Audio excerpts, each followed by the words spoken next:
Halo, Assalamualaikum warahmatullahi taala wabarakatuh. Perkenalkan, nama saya Ahmad Robani. Ini adalah bagian kedua saya dari CSS. Yang sebelumnya bagian 1 itu adalah menerangkan tentang di bagian 1 itu menerangkan tentang bagaimana menulis CSS, struktur di dalam CSS, dan juga pengertian di dalam CSS juga. Nah, di bagian CSS kedua ini saya akan menjelaskan bagaimana cara menulis sebuah komentar, terus juga memberikan warna pada teks ataupun background dan lain-lainnya, juga memberikan background gitu. Sebagaimana biasanya saya menyampaikannya itu berupa teori dan juga praktek. Teorinya yang saya gunakan itu sebuah PowerPoint yang sudah saya ringkas sedemikian ringkasnya. Mudah-mudahan teman-teman semua bisa mengerti apa yang saya sampaikan dan memahami juga apa yang saya sampaikan gitu. Yang terpenting tujuan saya untuk membuat video ini itu tujuannya itu biar sama-sama belajar, karena saya sendiri itu adalah orang yang nggak tahu apa-apa. Makanya orang yang nggak tahu apa-apa belajar dengan orang yang nggak tahu apa-apa, jadi kita itu justru malah semakin tahu gitu apa kekurangan kita gitu. Langsung aja ya, jangan banyak tingkah. Kita buka PowerPoint-nya ya teman-teman ya.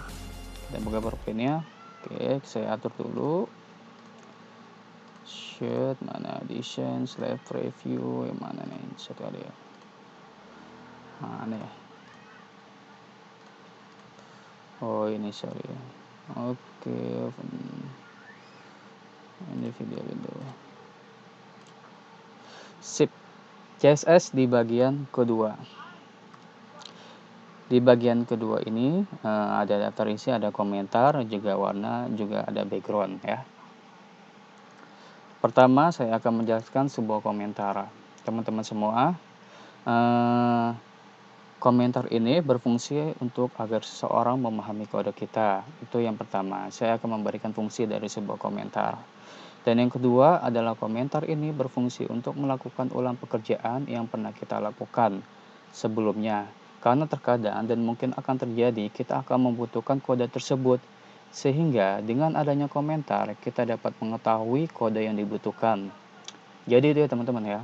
Fungsi dari sebuah komentar itu ada dua. Yang pertama, komentar ini berfungsi manakala rekan kita ada yang gak mengerti tentang sebuah kode yang kita buat. Disinilah sebuah komentar akhirnya kita buat gitu. Jadi untuk memahami rekan kita terhadap kode kita atau codingan kita. Itu yang pertama. Yang kedua ini, misalkan manakala kita membuat sebuah codingan mungkin sebulan yang lalu atau seminggu yang lalu gitu. Tiba-tiba sebulan kemudian atau seminggu kemudian bahkan setahun kemudian codingan ini diperlukan kembali gitu. Maka ya itulah fungsinya dari sebuah komentar. Kita membutuhkan kembali kode tersebut gitu. Ya, terus teman-teman, komentar ini tidak akan dieksekusi pada bahasa program manapun. Entah itu pada CSS, pada HTML, JavaScript, dan semua bahasa program itu komentar tidak akan dieksekusi. Mau sepanjang apapun kita menulis sebuah komentar, dia nggak akan dieksekusi. Dia nggak akan tampil pada Google, dia nggak akan tampil di Google Chrome juga gitu. Terus menulis komentar pada CSS menggunakan ini garis miring kemudian bintang, lalu kita ketik apa yang perlu dikomentari, lalu kita tutup ini bintang kemudian garis miring. Dan yang terakhir, komentar itu dapat digunakan pada multiline. Multiline itu misalkan kita buat komentar satu baris, lalu komentar lagi satu baris di bawahnya, lalu komentar lagi satu baris di bawahnya, itu multiline ya. Terus untuk kita bisa juga untuk single line. Single line ini hanya satu baris aja untuk membuat sebuah komentar. Hanya bisa dilakukan pada bagian style. Oke. Jadi penempatan komentar teman-teman itu diletakkan pada bagian style, bukan pada setelah body atau di dalam body. Dia nggak bisa, karena CSS itu dalam metode internal ya, CSS di metode internal itu ditempatkan di bagian head, ada sebuah style. Nah, kita bisa menulis di dalam style tersebut. Sekarang kita praktekkan aja ya teman-teman ya. Kita buka Visual Studio Code-nya. Oke, seret, strip kita di sini taruh. Oke, nah teman-teman, ini saya sudah membuat file, namanya file bagian 2.html. Kita strukturnya dulu, struktur HTML dulu, Dodge type HTML. Oke, HTML, head, title, bagian kedua, bagian kedua. Kemudian di dalam head ada sebuah body. Oke, nah teman-teman ya, ingat ya, di PowerPoint tadi pertama, untuk menempatkan sebuah komentar harus berada di dalam style. Style itu berada di mana? Style itu berada di dalam head. Ini head, ini tutup head. Berarti kita dapat menulis di sini style, lalu kita tutup style. Atau kita bisa juga menulis di sini style, kita tutup style. Oke ya. Oke, nah saya buat elemennya dulu. Elemen misalkan judul 1, elemen A1 judul 1, elemen P ada paragraf 1, paragraf 1, oke. Lalu elemen H1, H2 lagi ada judul 2, oke ya. Sip. Nah, misalkan saya beri contoh, saya mau memanggil selektor H1 ya teman-teman ya. Selektor H1, blok deklarasi, judul 1 ini sebagai pembeda saya buat warna merah. Blok deklarasi, lalu ada satu deklarasi yaitu yang mana saya buat judulnya 1 itu berwarna merah dengan properti color red. Nilainya adalah red. Oke. Kita bisa buat komentar di dalam style ini.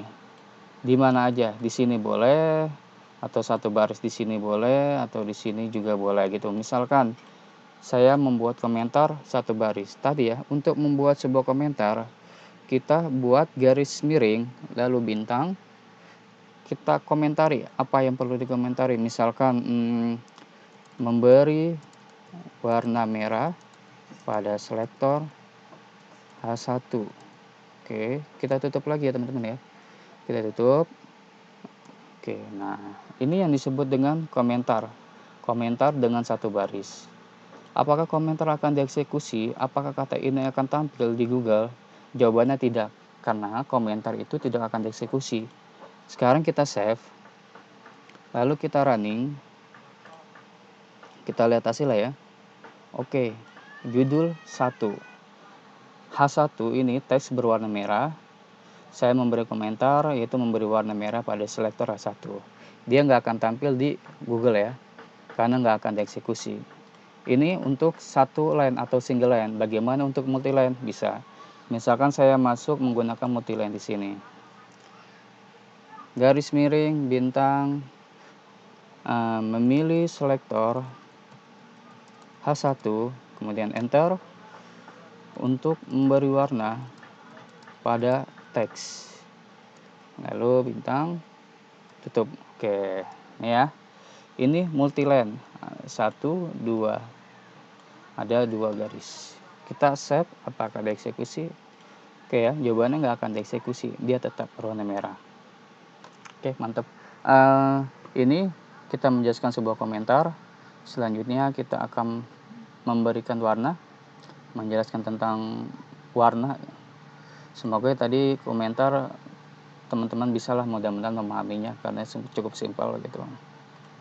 Sudah saya jelaskan sedemikian ringkas gitu, menurut saya sendiri. Nah, kita buka PowerPoint ya teman-teman ya. PowerPoint-nya, oke. Selanjutnya, nah ini ada warna. Warna ini berfungsi untuk memberikan mungkin pertama warna pada teks, atau warna pada background, atau warna pada apapun elemen-elemen yang ditentukan lah gitu, itu bisa. Nah, untuk menggunakan warna itu ada beberapa cara. Yang pertama, kita dapat menentukan warna dengan menentukan nama warna tersebut, nilainya gitu. Misalkan tadi saya judul 1 itu berwarna merah, dengan properti dan nilainya saya tulis dengan red gitu. Ini salah satu contoh yang pertama, dengan memberikan warna nama tersebut gitu, misalkan red, green, atau yellow boleh gitu. Terus yang kedua, warna dengan menentukan RGB dan juga RGBA gitu, nanti dijelaskan. Dan yang ketiga, warna dengan menentukan HSL dan juga HSLA gitu. Dan yang keempat, warna dengan menentukan hex atau yang disebut dengan hexadesimal gitu. Biasanya warna-warna ini bagi pengguna mungkin Photoshop atau Corel Draw ya mungkin gak asing lah gitu dengan namanya RGB, HSL atau hex gitu. Kalau yang biasa menggunakan Photoshop pasti bisa gitu. Nah, yang pertama saya menjelaskan ini, nilai dengan menentukan nama warna. Untuk menentukan nilai warna dengan nama warna, kita hanya menulis nama warna tersebut yang di dalamnya itu harus berbahasa Inggris gitu. Misalkan color red. Red ini warna merah, color green dia akan berwarna merah. Kita buka Visual Studio Code-nya. Ini ya teman-teman ya. Tadi ya, judul 1 dalam elemen H1 ini berwarna teksnya itu berwarna merah. Ini saya menggunakan metode yang pertama untuk memberikan warna, yaitu menentukan nama tersebut. Misalkan, contoh lagi, elemen P, selektor P, blok deklarasi, propertinya itu color, misalkan green. Nah, green ya, green atau green lah, tahulah itu. Oke, kita save, runningkan, jalan. Nah, ini paragraf 1 akan berwarna hijau. Itu ya. Itu untuk menentukan warna dengan metode menggunakan nama tersebut. Itu. Kita buka PowerPoint-nya ya, teman-teman ya. PowerPoint lagi. Oke. Nah.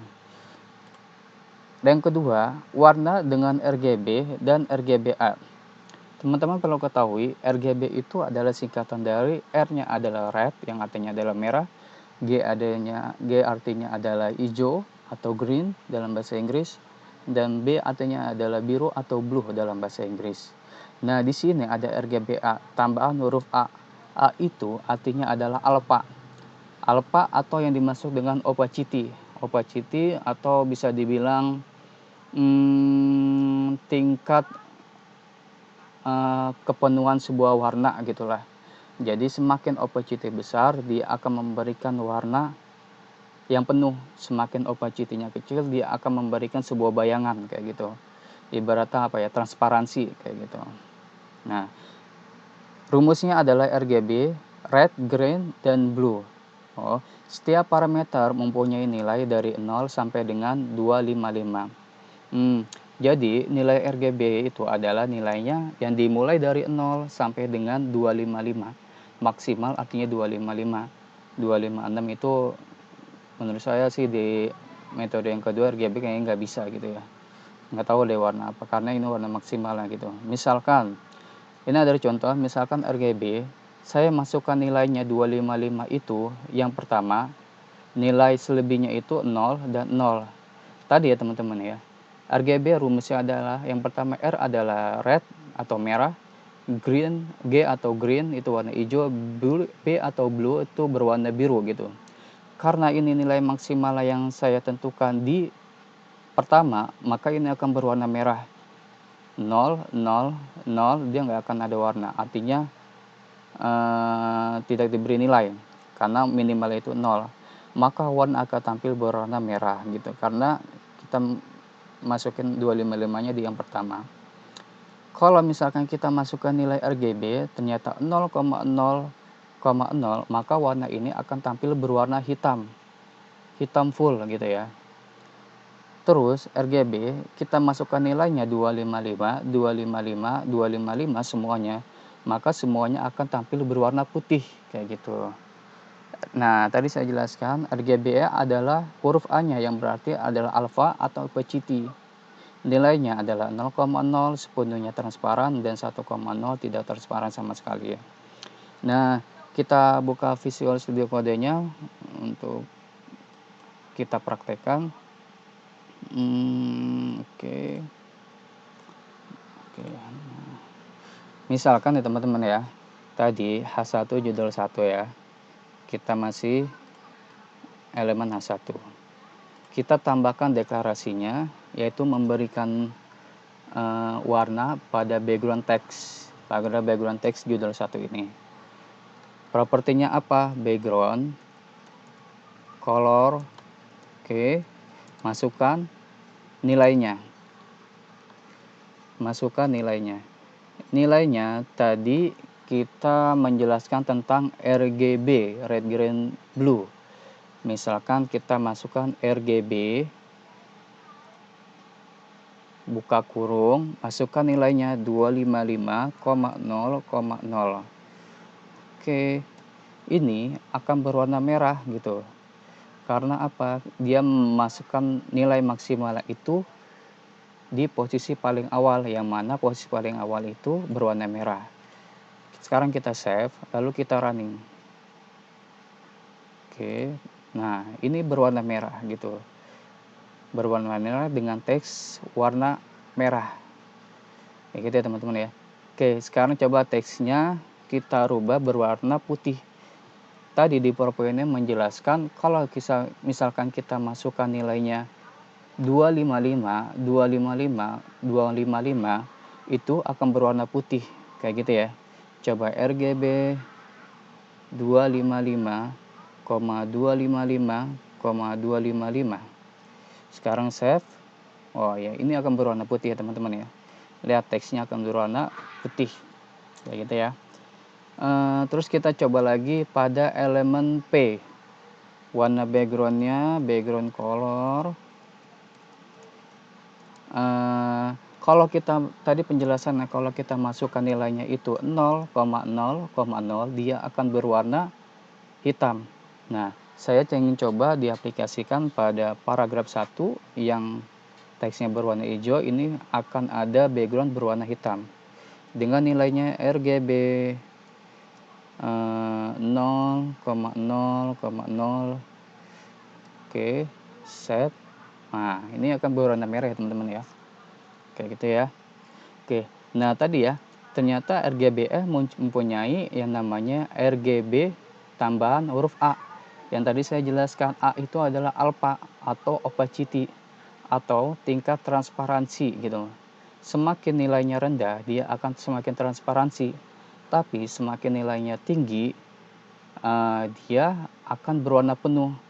Nilainya untuk alpha itu minimal 0,0, maksimalnya itu 1,0 atau 1,0, maaf gitu, 1,0 gitu. Sekarang kita coba pada H2 judul 2 ya. Atau gini deh, ini saya akan rubah background colornya pada H1 judul 1 menggunakan RGBA. Kita tulis RGBA yang artinya red, green, blue, dan alpha.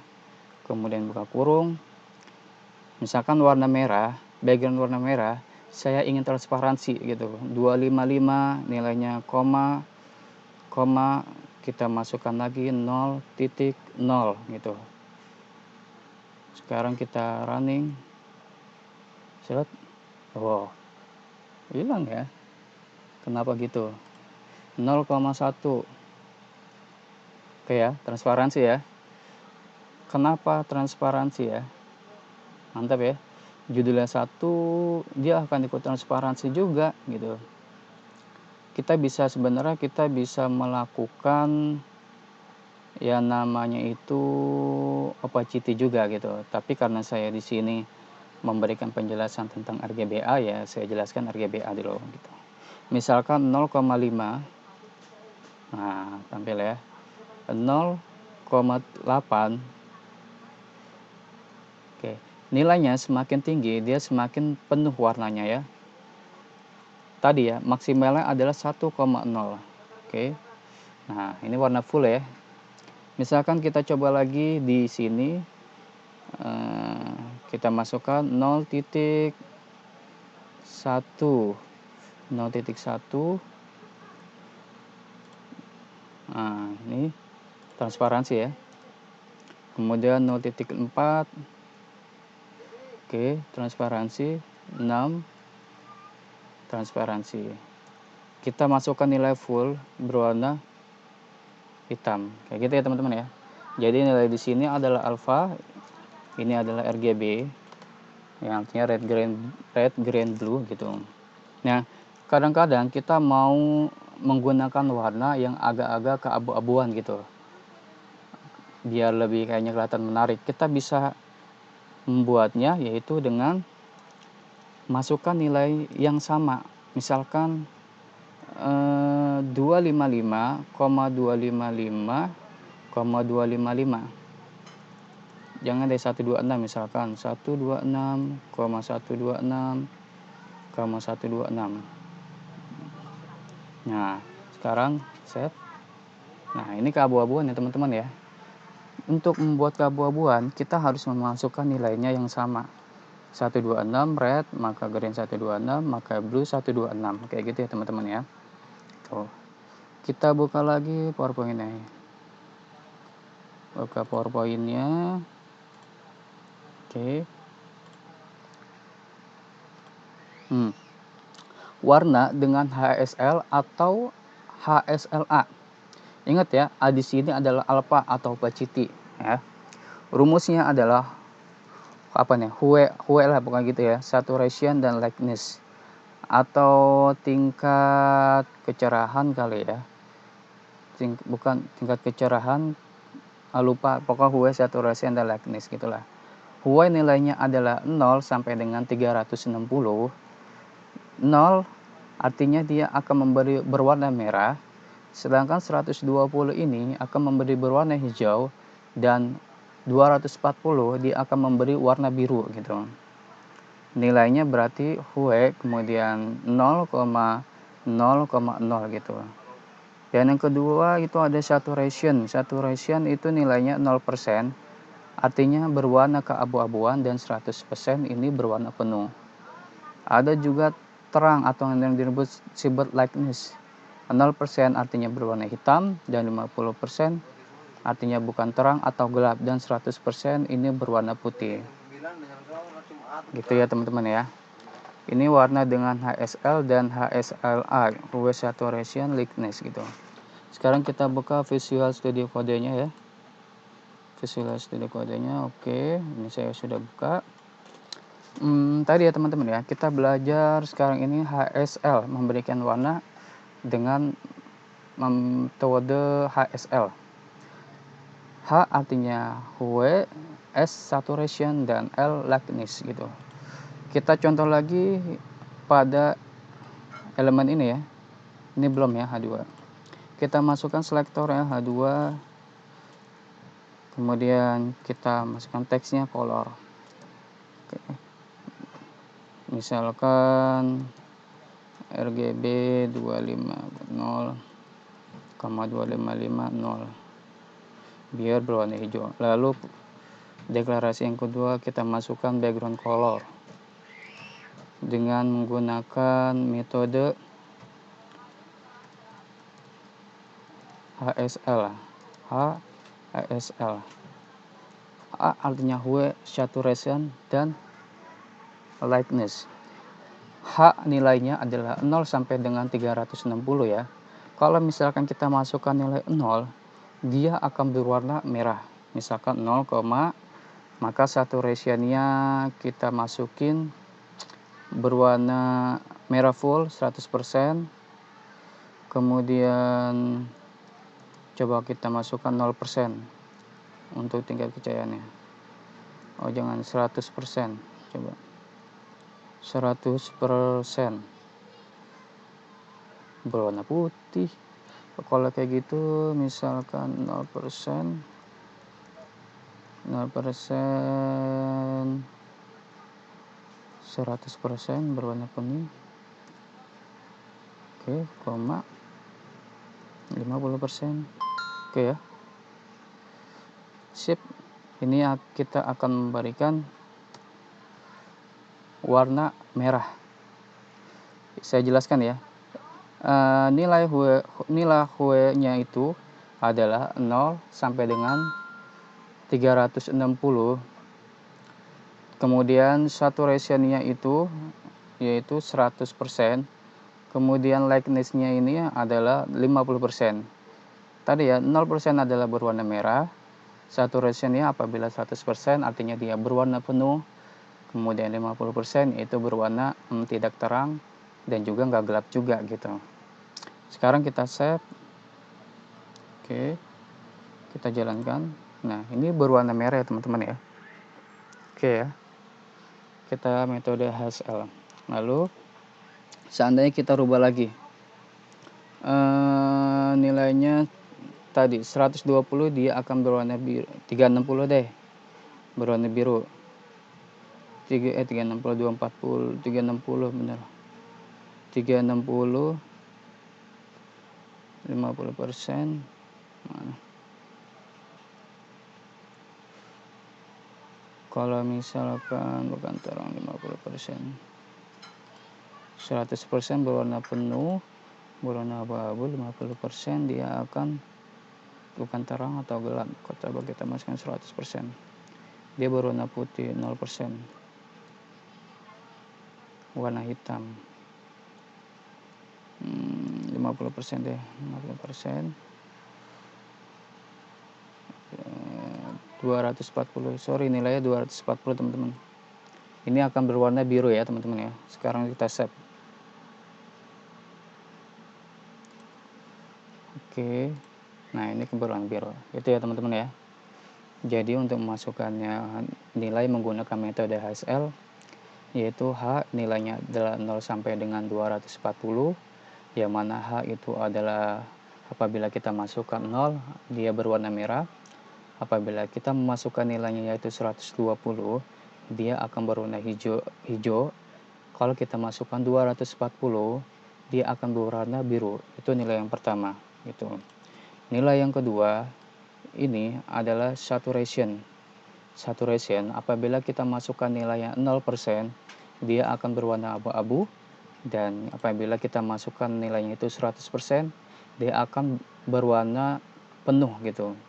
Ada juga yang selanjutnya L, lightness atau tingkat keterangan gitu. Lightness apabila kita masukkan nilainya itu 0% dia akan berwarna hitam.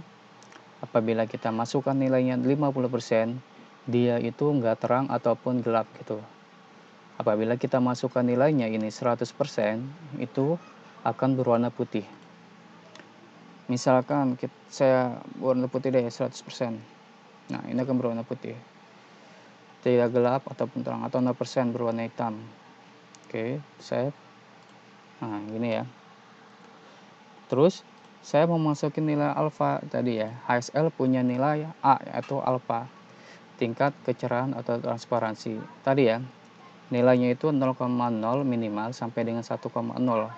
Berarti 0,5 misalkan dia akan transparansi. Transparansi ya. Oke. Kalau misalkan 0, 1,0, maka ini adalah akhir dari penilaian metode alfa gitu ya. Akhirnya adalah 1,0. Warna hitam ya. Sip. Oke teman-teman, HSL udah. Selanjutnya kita buka PowerPoint lagi. PowerPoint-nya oke. Warna dengan metode HEX atau yang disebut dengan heksadesimal. Gitu ya. Rumusnya adalah pagar, kemudian R double, G double, blue double. Seperti biasa ya. R artinya adalah red, G artinya adalah green, B artinya adalah blue atau blue gitu. Nah, nilainya itu antara 0,00 sampai dengan FF. Jadi heksadesimal itu ada nilai FF ya gitu. FF pertama artinya merah full. Apabila kita masukkan FF kedua, hijau full. Apabila kita masukkan FF ketiga, yaitu biru full. Kita bisa memberikan nilai dengan 3 digit apabila memiliki nilai yang sama, misalkan FFCC99, maka kita bisa tulis pagar FC9 gitu. Sekarang kita praktekkan buka Visual Studio Code-nya. Oke. Visual Studio Code. Ini metode SLA mungkin udah ya, RGB saya hapus dulu RGB deh. Kita metode dengan hex. Kita tulis kata kuncinya hexadecimal. Tadi ya nilainya adalah 00 FF kayak gitu. 00 F sampai dengan FF. Kalau misalkan saya memasukkan nilai kata pakai dulu ya, FF kemudian 00 kemudian 00, dia akan berwarna merah karena nilai FF-nya diberikan yang pertama. Nilai tertinggi di hexadecimal adalah FF gitu. Kalau misalkan kita 00 FF-nya taruh di sini FF, maka dia akan berwarna hijau. Kita save, taruh ini. Oke ya. Mana ini? Sorry. X ada yang salah. Elemen P. FF hexadecimal. Mana yang salah? Pemasukan nilai langsung ya. Namanya ketemu sini.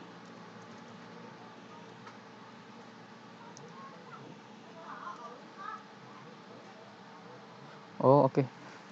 Jadi untuk membuat nilai hexadecimal kita nggak perlu kata kunci AEX kita tulis ya.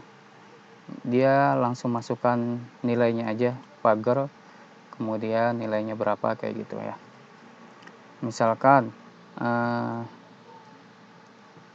FF, artinya dia berwarna biru gitu. Oke, sip ya. Ini aja. Kita tadi ya, kalau misalkan nilainya ternyata sama, misalkan FF, CC, kemudian FF gitu. Berarti kita dapat menulis dengan 3 digit. Ini kan FF, kemudian CC, kemudian FF ya. Kita dapat menulis 3 digit berarti FCF. FCF. Oke. Save, sip. Tetap. Nah, apakah hexadecimal mempunyai nilai alfa?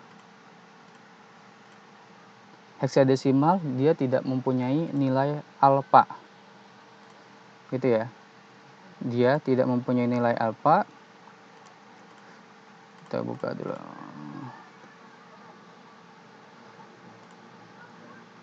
Oke, sip. Selanjutnya, teman-teman, ini kita sudah menjelaskan metode memberikan warna dengan menggunakan 4 metode. Metode yang pertama yaitu memberikan warna dengan menentukan nama warna tersebut, dan yang kedua yaitu menggunakan metode yaitu HSL dan juga HSLA gitu ya. Dan yang ketiga itu menggunakan metode RGB atau RGBA. Dan yang keempat yaitu metode HEX atau hexadecimal kayak gitu ya. Selanjutnya kita buka PowerPoint ya teman-teman ya. Jadi mudah-mudahan teman-teman ngerti ya untuk memberikan sebuah warna.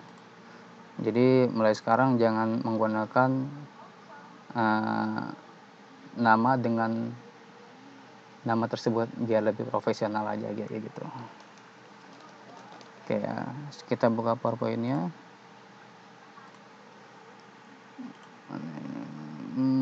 From Select. Nah, background. Untuk memberikan gaya, background ini adalah untuk memberikan gaya pada latar belakang elemen. Bisa berupa gambar, warna, dan juga posisi gitu. Nah, background ini mempunyai properti yaitu background image. Nanti akan saya jelaskan ya, background color, dan background repeat, dan background position, ada background attachment gitu ya. Penjelasan yang pertama yaitu background image. Background image berfungsi untuk menentukan gambar untuk dijadikan sebagai latar belakang pada suatu elemen. Jadi misalkan saya punya teks di depannya, lalu di belakangnya kita pengen memberikan gambar kayak gitu. Jadi ini teks yang berada di depan, kemudian ini adalah gambar. Kayak gini ya posisinya ya. Berarti di belakang teks ada sebuah gambar sebagai latar belakang pada suatu elemen kayak gitu. Itu salah satu contoh. Ketika sudah menentukan gambar, maka secara default gambar akan mengulangi sampai menutupi yang ditentukan. Jadi misalkan saya sudah menentukan background image-nya dengan menentukan sebuah gambar, maka gambar di Firefox-nya itu dia akan full dengan gambar tersebut yang berulang-ulang kayak gitu. Nilainya adalah menggunakan URL. Oleh karena itu, supaya mudah, maka sebuah gambar harus disiapkan pada file yang sama dengan HTML atau pada folder di atas satu tingkat pada file HTML. Nah, nilainya itu untuk background image itu menggunakan sebuah URL. Biar mudah, ya kita taruhkan file tersebut tadi ya. Taruhkan file tersebut jadi satu pada file HTML-nya. Biar mudah kayak gitu. Sekarang kita buka Visual Studio Code-nya, kita masukkan gambar yang di depannya itu ada teks judul 1, atau kita masukkan gambar pada elemen H1 ini judul 1 ya. Oke, background color udah, kita hapus dulu ini. Kita masukkan tadi ya. Propertinya adalah background image. Background image. Nilainya ada URL. Kita masuk misalkan ini apa nih? Oh, gambar kucing. Oke. Sekarang saya panggil gambar kucing coba. JPG. Nah, karena ini sudah jadi satu gambar ini pada file bagian 2 HTML, jadi cukup mudah kayak gitu. Sekarang save. Nah, oke. Kita buka. Oke ya. Ini tadi ya, judul 1 yang di belakangnya ada sebuah background yaitu gambar kucing. Ini sebenarnya ini sudah ulang-ulang sampai full menutupi judul 1. Karena judul 1 hanya dari sini sampai sini, maka yang tampilkan hanya ini. Coba kalau misalkan kita masukkan ke body ya. Misalkan kita panggil body background image URL berapa tadi? Oke. Kita save. Nah, ya. Teman-teman ya. Ini akan terulang-ulang sampai bawah malah. Ya tuh. Dia berulang-ulang sampai semua menutup halaman. Oke ya. Sampai semua menutup halaman. Ini penjelasan background image. Kita buka PowerPoint-nya lagi, masuk ke background repeat. Jadi secara default apabila kita menggunakan background image, maka akan menutupi seluruh halaman dengan gambar yang diulang-ulang. Secara default, dia kalau kita masukkan nilai gambar, dia akan menutupi seluruh halaman dengan berulang-ulang. Oleh karena itu, pada background repeat, kita bisa menentukan pengulangan dengan nilai yang ditentukan. Nilainya adalah repeat Y, artinya gambar akan mengulang secara vertikal. Artinya gambar mengulang secara vertikal itu dari atas ke bawah. Kemudian repeat X kita dapat mengulang gambar secara horizontal dari samping sampai dengan ke kanan kayak gitu ya. Ada juga dengan memasukkan nilai no repeat, artinya tidak ada pengulangan kayak gitu. Kita buka Visual Studio Code-nya.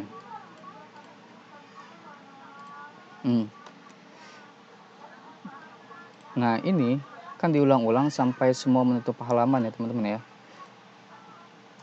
Tadi kita gunakan properti background repeat agar gambar ini tidak mengulang-ulang, artinya hanya satu gambar yang akan tampil, yaitu dengan nilai no repeat. Oke, kita save. Nah, ini ya, gambar tidak akan terulang, yang tampil hanya satu gambar aja, kayak gitu. Bagaimana kalau misalkan saya ingin mengulangi gambar dalam bentuk vertikal dari atas ke bawah gitu? Kata kuncinya adalah dengan repeat Y. Repeat Y artinya vertikal, save. Oke ya, sip ya. Dia akan terus berulang. Nah, ulangnya ke bawah ya teman-teman ya, tuh ya. 1, 2 sampai menutup halaman. Kayak gitu ya. Sip. Terus, teman-teman, bagaimana kalau misalkan saya pengulangan gambar itu secara horizontal, artinya dari kiri ke kanan. Kita gunakan repeat X. Oke, kita set, kita running. Ya, nah ini sudah gambar berbentuk horizontal. Sekarang kita lihat. Shoot. Nah, ya teman-teman ya. Ini ya, tuh. Secara horizontal dua gambar, dia akan menutupi kayak gitu. Ya, kita perkecil lagi. Oke, PowerPoint-nya. Kita buka PowerPoint ya teman-teman ya. Background repeat udah. Background position. Oh, kita masukin nilainya dulu dengan no repeat. Repeat. No repeat. Save. Kita buka PowerPoint-nya. Background position. Background position berfungsi untuk mengatur posisi gambar latar belakang. Jadi gambar ini kita bisa atur sesuai posisi yang kita inginkan. Nilainya itu, nilainya adalah left, right, top, center, bottom. Kita juga bisa memberikan dua nilai, misalkan right top atau right bottom. Background position berfungsi untuk mengatur posisi gambar. Misalkan tadi ya kita sudah membuat gambar. Nih, tadi saya sudah membuat gambar yaitu sebuah kucing, seekor kucing. Kita tentukan nilainya left, maka dia akan berada di posisi kiri. Kita tentukan nilainya right, dia akan berada di posisi kanan. Top dia di atas, dan center di tengah, dan bottom di bawah gitu. Kita juga bisa masukkan nilainya, yaitu bisa right top atau right bottom dan lain-lain. Kita coba ya. Kita buka Visual Studio Code-nya. Background position.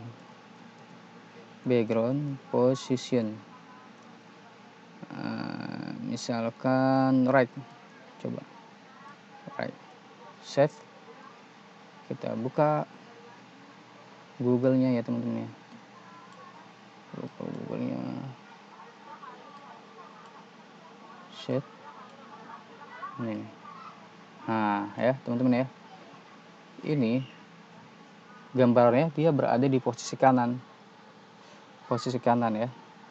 Karena saya menyetelnya itu bagian nilainya dengan right. Kalau misalkan kita rubah lagi nanti left. Oke, nah teman-teman ya. Ini dia berada di posisi kiri. Gambar akan berubah pada posisi kiri. Misalkan kita tadi ya, kita bisa memasukkan nilainya itu dua nilai. Left misalkan bottom. Coba save. Kenapa di atas? Karena tidak ada ruang yang diberikan. Kalau misalkan kita tulis lorem ipsum, misalkan lorem, oke, kayak gini ya. Oke, enter. Oke, lagi kita copy.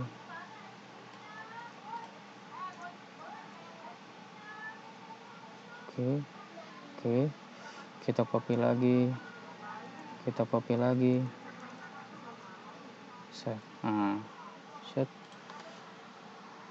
Kita copy lagi sampai benar-benar ke bawah. Oke ya, sip ya. Nah, gambarnya ini ada di bawah ya teman-teman ya.